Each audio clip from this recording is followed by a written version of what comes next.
how impressive was Mahomes yesterday? He was great once again. He's virtuoso. And this is why he's the best quarterback. I don't think there's any arguing anymore. There's nothing else to debate. We can't even have a healthy discussion. We can have no argument. We can have no disagreement. 15 for the Kansas City Chiefs. Patrick Mahomes is the best quarterback in football, and it was on full display again yesterday. You know, they fell behind twice by 10 points, but the thing is that he never wavered.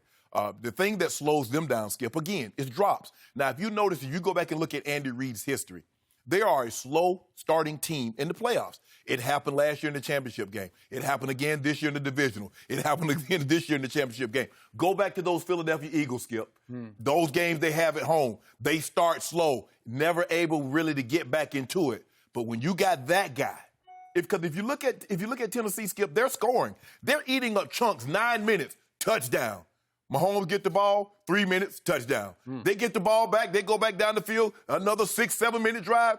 Mahomes get the ball, 2 minutes, 30 seconds, touchdown. That last touchdown right before the half, and I believe once they scored that, they got that lead, Skip. I don't think there was a person in America that actually thought Tennessee was going to win the game after that.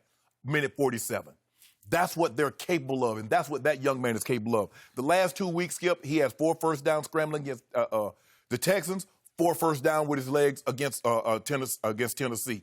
And we didn't see a whole lot of that, but he's very capable of doing that. We getting so in awe, so enamored with his ability to throw the ball with accuracy from different platforms and throwing the football over your head that we forget he's more mobile than you think.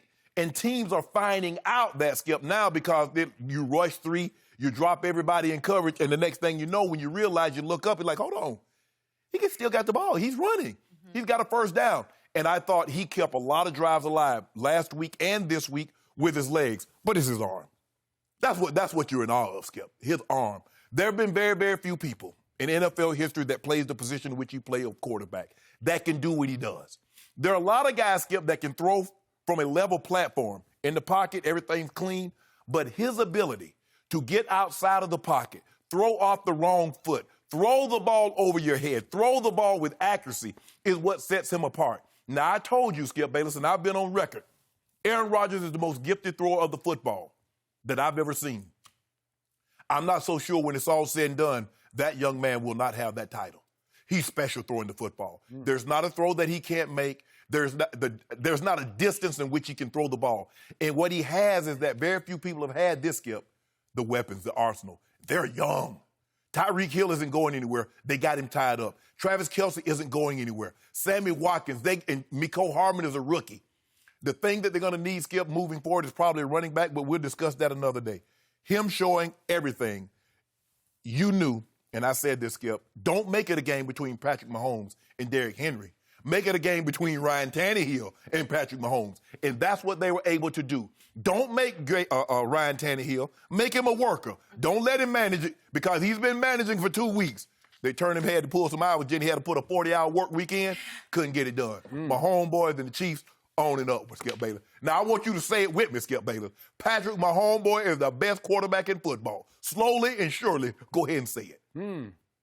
I am not going to say that. Now, you know he is, though. The best thrower of the football I've ever seen is Tom Brady, number 1, and Peyton Manning, number 2. I'm sorry, that's what I've seen. They are the best throwers of the football. If you want to do punt, pass, and kick throws, maybe I'll give you Patrick Mahomes. Maybe I'll give you Aaron Rodgers back in the day. Not this Aaron Rodgers, because he's way over the hill. We'll talk about don't do that. Oh. So, I'm going to give you this. Patrick Mahomes was great yesterday. Period, end of... No, not period, end of story, because he had a whole lot of help from the visiting team. He was made a whole lot greater yesterday by the 2 dumbest game plans I think I have ever had to sit and watch for all 4 quarters of a playoff game. And I told you last week, remember the Titans, and this movie was actually called Forget the Titans. I was so disappointed and so dumbfounded by Tennessee's game plans on both sides of the football.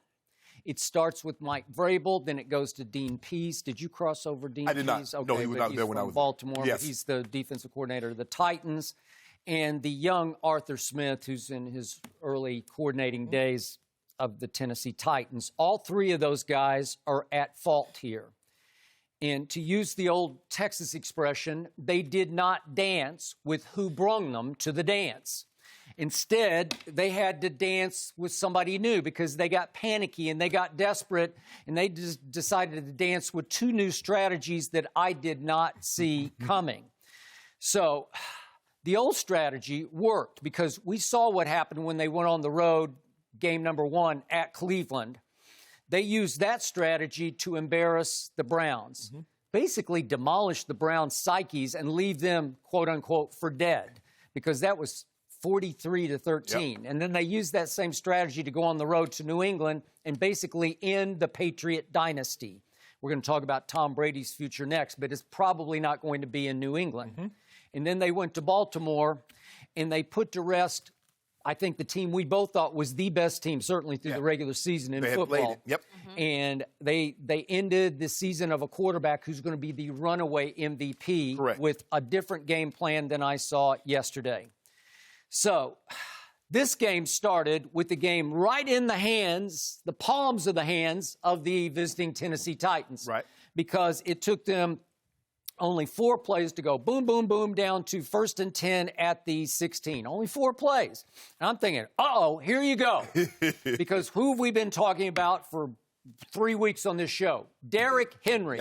Our man, I call him Eric Henry because our man Eric Dickerson says, well, he's the next Eric Dickerson. He's not just 6'3", 225 as Eric Dickerson was. Eric thinks he's closer to 6'4 and a half, 260, right? Okay, so you got 1st and 10 at the 16, and here we go. First play, they go Wildcat, and they just snap it to him. I'm fine with that. And he just pounds it up the middle for 4 yards, and all of a sudden, here we go with 2nd and 6 at the 12. And what happens? I'm like, what? Well, wait, you're supposed to give it to Derrick Henry. And it's Tannehill overthrowing Corey Davis. I don't even know what the play was. And then 3rd down, it's 3rd and 6, and here he is, and he's under pressure, and he just flings it in the direction of somebody named Shannon Sharpe. I don't know if he's a distant relative of yours. No, we ain't no kid. No. I thought maybe you just snuck him on the roster yesterday so that he could get his one target that went up in smoke. So here's the point.